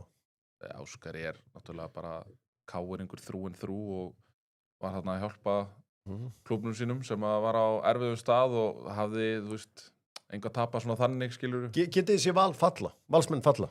Nei, það get ég ekki séð. Þeir eru ógóðir? Já, Af hverju eru þeir ógóðir til að fara með? Af því þeir eru með, ég myndi segja að þeir væri með meiri einstaklingsgæði heldur en í þessum liðu til dæmis eins og F.O. Þór. Ég held að það sé svona kannski það sem maður tekur svona einna helst út úr þessu. Þeir eru með leikmenn sem geta unni leiki svona alltaf því upp á sitt einstæmi. Og þetta er alveg áttasti. Og þeir eru að fá Patrik Pedersen inn og það er svona, þú veist, það er alveg einhverja blikur á loftið. Þeir eru ekki, ég ger ekki ráð fyrir því þó maður auðvitað vonist til þess að hann nái miklum árangri, hann Novak, að þá ger ég nú ekki ráð fyrir að hann sé nú að labba inn í byrjunlið þarna trekk í trekk. Það var eitt úr þessum leik sem að mér fannst mjög áhugavert. Því að þetta hef ég bara ekki séð oft áður. Nei. En Lúkas Logi Heimisson, hann fær 10 í engun á Sófaskor. Já, ok. 10. Ég hef séð leikmenn skorað 3 í sko toppdeildum. Þeir fá ekki 10 í einhvern. Mér finnst það mjög áhugavert. Já. Tapa Já. leiknum, leggur Já, upp 2. Þú veist, jú, hann var mjög flottur, ég er ekki að segja það. En 10 í einhvern. Það var ekki alveg 10 einhvern framist Heyrðu, sko, en ég get alveg sé Val sógast í fallbaráttu sko. Já. Þú veist, þú talar um einstaklingsgæði en sko Tryggvi er búinn að semja við Skagamenn. Hann hefur ekki verið góður í síðustu leikjum. Jónatan hefur ekkert komið inn sérstaklega vel. Þeir hljóta að fara í eitthvað í glugganum samt sem aður. Er það? Já, ég gerir nú ekki ráð fyrir öðru. Ég meina, og svo eru þið náttúrulega með, þú veist, frábæra markmann. Þannig að, þú veist, Jónatan Ingi eiga hann inni svolítið. Já. Það var ótrúlegt atvikarni í svona leik þar sem að Ívar Orri tók mark af frömmurunum. Þar sem að hann vildi meina boltina að fara í hendina á Ægi Jarli. Sem að ég skil alveg hann að alltaf hann fara í hendina. Því þetta leit hann út og svona einhvern veginn hvernig boltinn svona stoppaði, þá var þetta svona eins og snerting af hendi. En þetta fór í læri á hann. Og við erum bara að tala um svona basic dæmi sem við tekið 8 sekundur fyrir varið að laga. Við þurfum bara að fá light var hérna. Já, bara, heyrðu, sorry. Já. Hann fór bara í læri á hann. Þetta leit alveg út fyrir að fara í hendina og ég skil mjög vel að hann. Já. Ég fór á leik hjá EFK Gautaborg á móti Brommapökkarna í síðustu viku. Já. Og það náttúrulega, Svíarnir eru mjög harðir á að vilja ekki fá var. Þar sko var dómari að dæma. Bara, hann var ekkert eðlilega góður. Okay. Það var bara eitthvað, það flæddi allt svo vel og þú veist, allar spot-on ákvarðanir einhvern veginn og ekkert var og mér fannst það alveg refreshing sko. Mér fannst það svolítið soft raukt á Bjarnamark. Það seinna gula. Já. Mér fannst það ekki. Já, en mér fannst það alveg smá harðudóm, hann heldur aðeins í hann. Já, en águlu bara. Já, hann er alveg stjúpid að bjóða upp á þetta, sko. En jú, ég er alveg sammála að þetta var ekki, þú veist, það hefði alveg verið hægt að sleppa þessu. Já, Samúl Kári, þú veist, það gleymist, hvað er þetta, 3. tímali sinna heima? Hann er 30. Gæði sem var í háum hjá okkur. Hann hefur ekkert getað. Ekki neitt. Ég svona, maður horfður hann spila, maður veit eiginlega ekki, hvað er það sem hann býður upp á, sko. Þú veit ekki að hjálpa hann að spila hafsend þessu leik. En að Valur, að því að mikið tala um að þú veist, fjárhagslega Vals er ekki góð í þetta og allt, að henda 11 kúlum í hann, það er bara gali, sko. Þetta var, þannig fórum sjóferð þá, ef við ekki eftir að fara yfir einhvern leik, fórum í næsta leik sem að var í Vestmanni og múrbúðin með doktorfútból, það fæst allt í múrbúðinni, ekki bara fyrir múrin, heldur bara fyrir allt saman, hvort sem er málning, gólfefni eða nefndu það, bara allt fyrir sumarverkin, færðu í múrbúðinni að sjálfsögðu. Drengir, þessi leikur fór 2-2. Það var tæmt þarna víti, sáðu víti sem að eigamenni fengu. Það var eitthvað innkast og svo allt í hennu bara búið að negla punktin. Já. Virkaði ekki. Nei, ég sá þetta ekki illa, sko. Já. Það er svona single camera leikur en virkaði helviti lítið, já. Það var mjög soft og við sáum aldrei þetta rauðarspjald heldur sem að svo fekk. Ef að komið eitthvað spíti og dæma því? Já, eftir, ég hef þá allavega ekki séð það. Nei. Þú veist, þeir mistaði í útsendingunni, sko. Það var...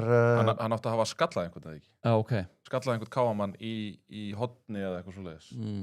Hún var svo hefur samt komið frískur inn. Þetta er bara frábær leikmaður og hann er líka bara, hann er rosa fitt með að við, hvað hann er búin að vera lengi frá. Já, hann með 4 mörk á 260 mínútum. Já. Þetta er bara ótrúlega endurkoma eftir svona slæm meðsli. Talaði áhuga frá KR í vikunni. Ég setti nýtt líf í tækið á laugardaginn, eða föstudaginn. Var að sýna þessum 8 ára eða nýtt líf og hún fannst finnast aðrið í byrjun þegar hann var að krydda steikina fyrir hann í byrjun. Já. En það sem var áhugavert var að sjá Vestmannaeyjar árið 1983. Já. Og það sem er kannski áhugavert líka við að horfa aftur á nýtt líf þegar maður hugsaður Vestmannaeyjar, hugsa maður á þá mynd, eru tennurnar í fólki 1983. Já. Það er nánast, það er allavega ekki með auðugangarðað gresja í tannhirðu á þessum tíma. Þegar Siggi Majónas tekur á mótið á höfninni. Já, en þú veist. Og Víglundur Vestfirði. Já. Ég hef ekki séð það. Það hefur ekki séð nýtt líf. Nei.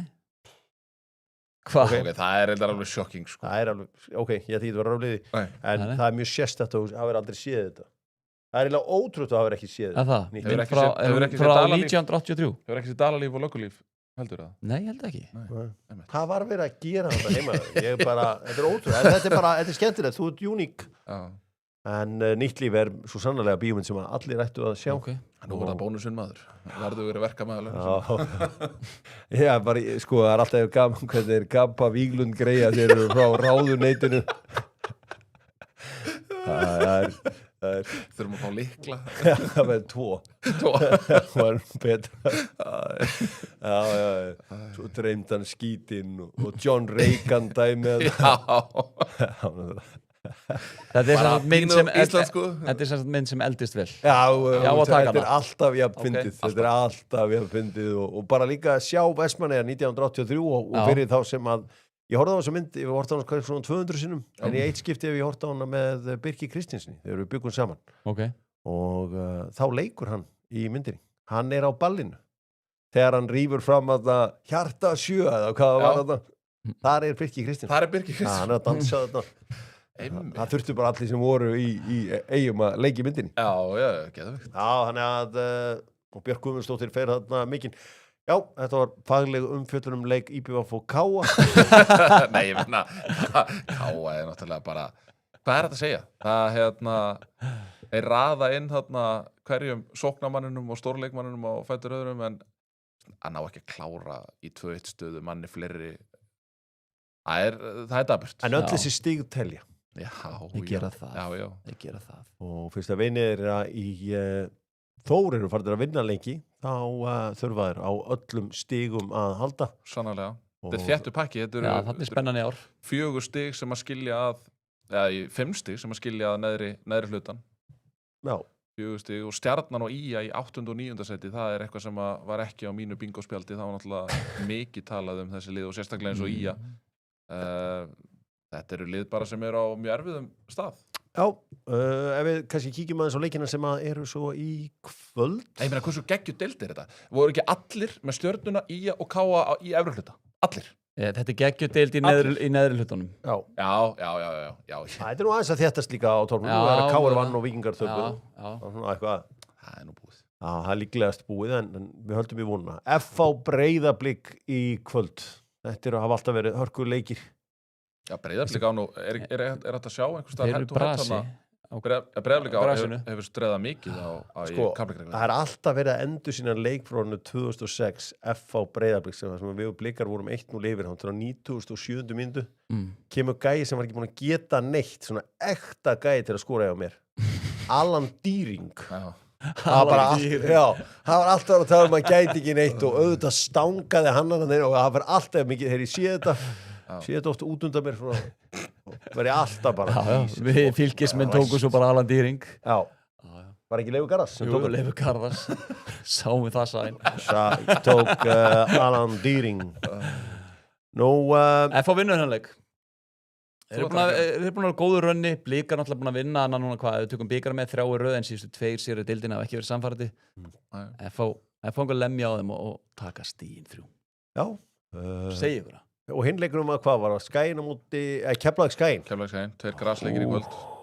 Þetta er náttúrulega veður svo sem fyrir grasleiki. Það var smá úði og logn og ætti að vera góði leikir. Já, þeir Keflavík í maður fennu bara í stellingar þegar maður heyri þetta. Já.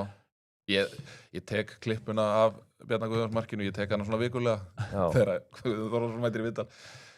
Sjáu það að það kemur svona maður í pressuna í bækið á honum og hann heimlega kingsar boltan. Sko, þegar að Gauji Þórðar mætti í viðtal daginn eftir í Kastljósinu og talaði um að konan Bjarnar hefði verið eitthvað veitt aðsúa henni og eitthvað svona sko. Og hann náði bara að snúa áliti allra bara alveg 180 gráður. Hann fekk alla með kemlingin, hvað að þeim?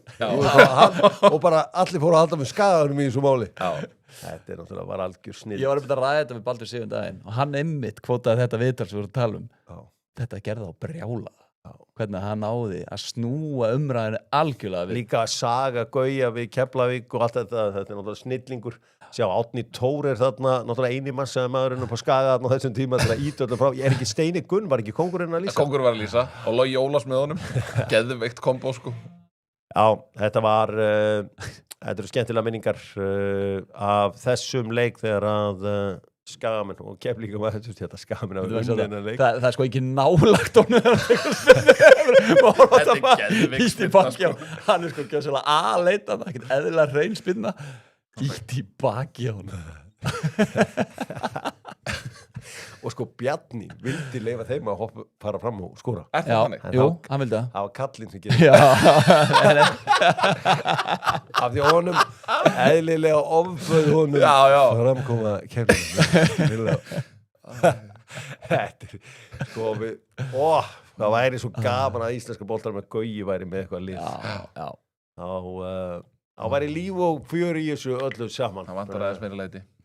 Já, þessi leiki eru 2 í kvöld. Ég ætlaði bara að enda þetta á smá smass eða pass. Já. Eru þið klárið með Já. spjöldin góðu? Yes. Já. Og maður sjá, hér eru smass eða pass spurningarnar. Nú er framist að Argentínu í gær lélegast framist að hjá liði í úrslitaleik. Smass eða pass? Ég allavega hef ekki orðið vitni að verri Ég ætla að segja pass. frammistu Já. Gunni segir pass. Hann segir, hvað sástu verða? Nei, ég ætla Ertu ekki. með eitthvað verða það? Ég ætla ekki að, nei. Og ég segja hvað ég man eftir verða. Ég man eftir FH í úrslitaleika móti IBVF svona 2016-17. Já. Sko, eigamenni léku sér að þeim. Og Gunnar Heiðar Þórhallsson skoraði sigurmarkið. Þeir voru bara einhvern veginn bara með hugan með eitthvað allt annað. já. Við Arsenalmenn, við eigum eina skelvilega frammistuðu fyrir vinnu United í FA Cup í vítaspurninginni. Við áttum ekkert skiluð þeim leik. Og svo náttúrulega deildabikarinn líka í ár. Hann var slagur. Þegar City unnu 2-0. Já. Nú, má ég sjá, það eru mikið auðvitað verið að spurja reka Tuchel og ráða Pep Guardiola. Ég meina, ef Pep er í boði, þá bara er það no-brainer, þannig að það Ef er að Pep smass hjá mér. Guardiola er í umræðinu þá er það smass. Já, allan daginn. En, þú veist, gerist það til ekki. Má ég sjá, halftime show í úrslitum mjólkubikarsins í haust. Smass eða pass? Smash. Já, ég til ég. Smash. Hver myndi... Hver fer? Hver myndi sjá Er það ekki alltaf herra? Það er herra. Þegar þetta voru breiðablikan. Er það ekki alltaf herra sem mætir? Jú. Strákar, hvítir skór, smass eða pass? Hvítir skór? Já, smass. Smass. Já. Er ekki Infantino búin að gera þetta svona ákveðnu lúki? Já. Blöðan að byrja þetta, sant? Fabian Ruiz, Ballon d'Or, smass eða pass? Pass. Já, þetta setja pass á það líka, en ég skil pælinguna. En ég held að sé ekki hægt. Nú, myndið þið leyfa Jamal að baða barnið ykkar í vonum að sagan endur tekið sig? Já, Smass eða pass? alltaf. Hann er indrón 18 ára, það er við skrítið en Já, tekka samt. já naflinn hafði aldrei séð neitt jafn fyndið eins og einhverju AI endurgerð á þessu með Messi að baða. Hann er búin að segja svona 20 manns þess að leiðilegu sögu. Herri, ég sá myndir af naflunum frá síðustu helgi í Hjörvar og það stefnir allt í nýtt bit. Já, Það er bara hannig. það er bara þannig.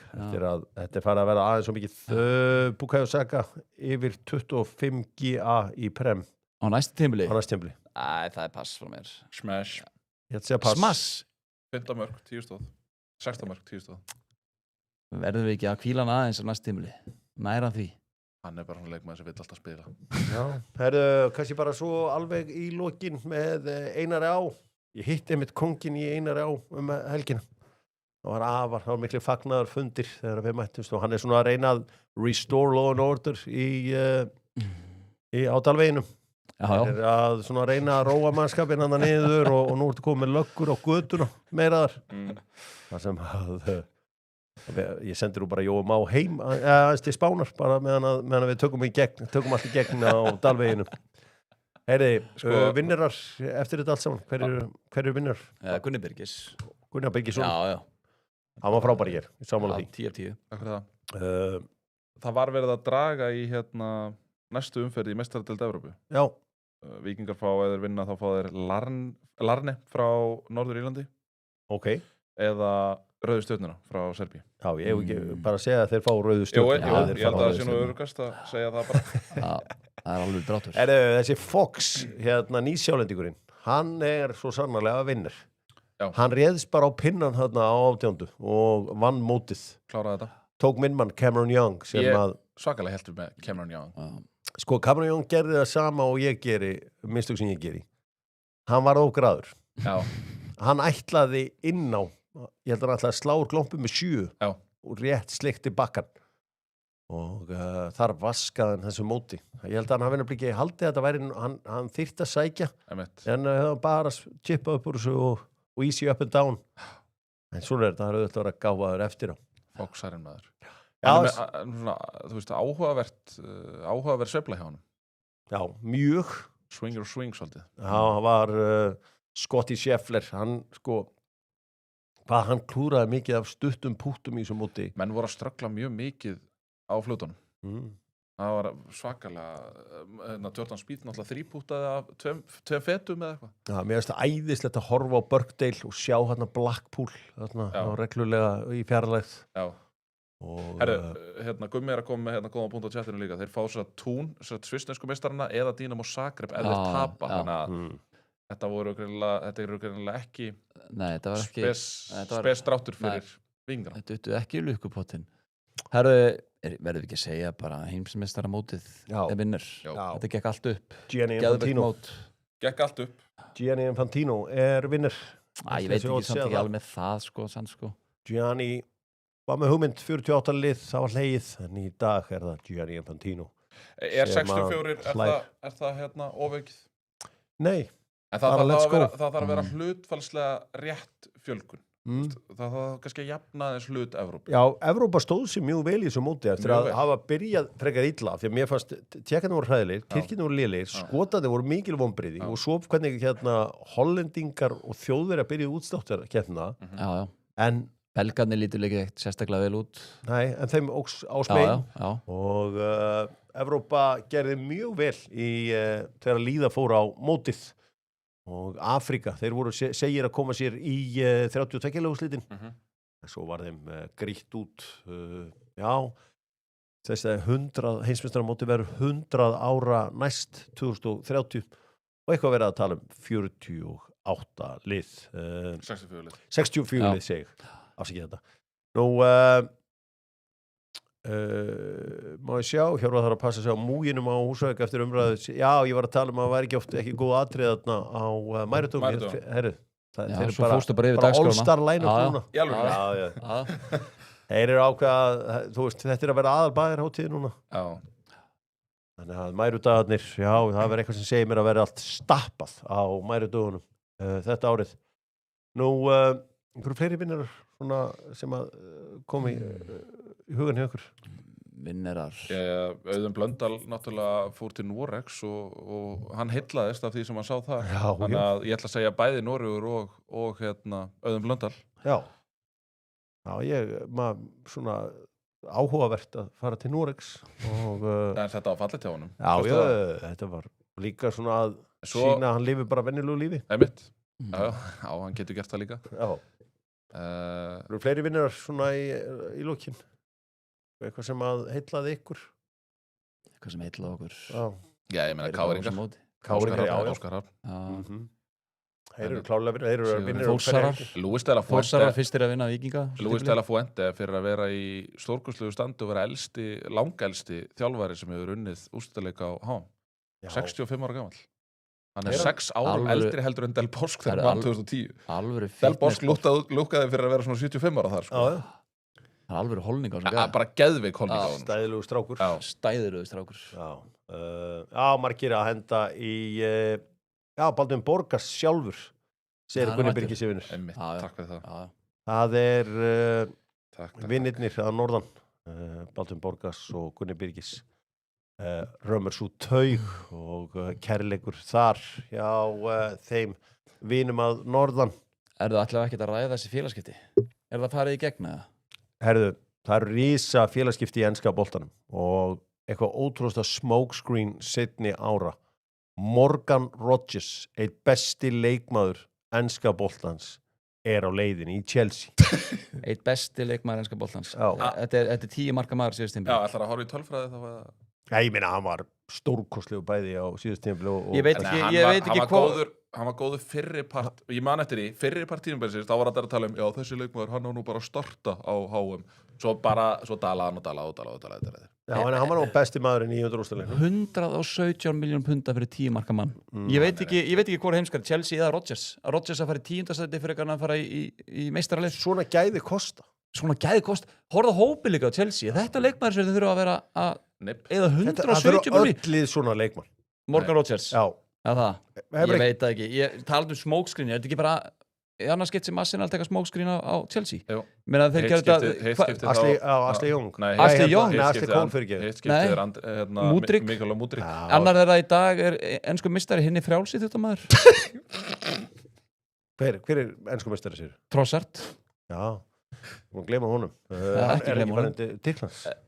Jú, sem ensku meistari. En þetta rosa hvernig Chelsea púluðu þennan díl. Og þetta auðvitað maður sem er líka búin að sanna sig á stórum momentunum eins og í úrslitaleik Evrópudeildarinnar og búin að drösla þessu Aston Villa lið í hæstu hæðir, fór með þá í 8. úrslit í meistaradeildinni, vann Evrópudeildina og fór í meistaradeildina með liðið í 4. sæti. Þetta bara, kjæru minn, þetta væri, umræðan væri svo allt önnur ef Arsenal að tekið nákvæmlega þennan díl á hann, sko. Þetta rosalegt. Það væri verið að tala um hennar verðin, eða? Þetta rosalegt. Heyrðu, nú verið að tala um það að upp á bókhaldið að Villa taki Nicholas Jackson frá þeim fyrir eitthvað 50 miljónum punda eða eitthvað líka. Það sé eitthvað svona bókhaldsstöf sem að muni núna eiga sér stað. Ég mjög fegin. Arsenal fór ekki í þennan díl. Yfir 100 miljónir Rodgers. Ég sagði bara síðustu viku. Ég var alveg til í Rodgers en ekki að þennan verð með það. Arsenal það miklu meira alveg svona pure direct kantara heldur en Morgan Rodgers. En ef hann gætt valið milli Arsenal og Chelsea þá skil ég enga veginn en eitt fangin á Stamford Bridge.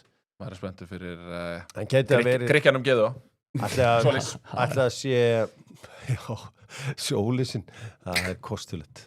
Ætli fótboltinn hjá Arteta fælt hann frá þessu? Út af filosofíu Ertu að tala um að því að það eru fáir kantmenn sem að fá fleiri 1 á 1 stöður eða fáir leikmenn sem að fá... Nei, ég er bara að spyrja. Haldið að filosofían hjá Alonso hafi seltið það, því að það er nú svona jákvæður fótbolti. Ég hugsa launaseðlinn og hvað er þetta, 6,5 ár sem hann er skrifað undir. Ég held að það hefur verið mesta söluraðan í þessu öllu saman. Ég meina hvað var Arsenal skorið næst flestu mörkinu á síðust tímabili. Er það ekki alveg rétt hjá mér? Já, til okkur með það. Og með flesta snertingarinn í vítategi anstæðinga. Hvað var Messi margar snertingarinn í tegnum í gerð? Varnalínan herri og ég var með 2. Já, ég fekk ekki að heyra það. Ég var alltaf býðist í. Já, ekki er öll vitleysan eins en Chelsea menn allan til hamingju með þetta. Til hamingju. Og eftir áfallið í síðustu viku að klára þennan díl þá hljóta þeir að vera bjartir fyrir framtíðinni. Auðvitað eins og ég segi, þeir þurftu að selja eitthvað og kannski mesta valjúðu hópnum var Andrei Santos. Það áfallið sem við tala um.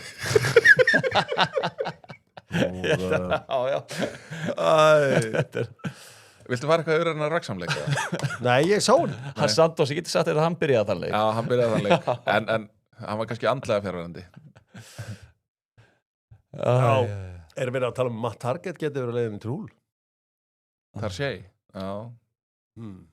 Það væri eitthvað. Það væri alveg spennandi. Þegar þú segir þetta svona, sko. Það væri það alveg spennandi. Já, þetta eru ótrúlegi tímar sem við erum að upplifa.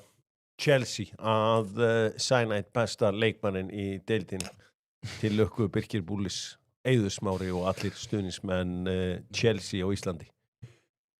Innilega til hamingju. Þetta er svo stórt maður. Ég marg hver ég var þegar ég fekk sér tíðindi á laugardaginn. Ég bara trúði þess ekki. Nei. Þegar Ornstein breykaðis. Já, ég er sammála. En Já, manni fannst þetta spes en hérna bara vonandi að honum vegni vel. Já, við vonum það, svo sannarlega. Já, það verið skipta máli hvernig boltaliðin spila. Leikmenn í dag, láti ekki bjóða sér hvað sem er. Já, eftir síðast tímabil þá skilum maður alveg að leikmenn sé að velja Chelsea-liðið. Já. 10. sæti heldur. Já, það er filosófía náttúrulega. Já, samfélagsófía. Já.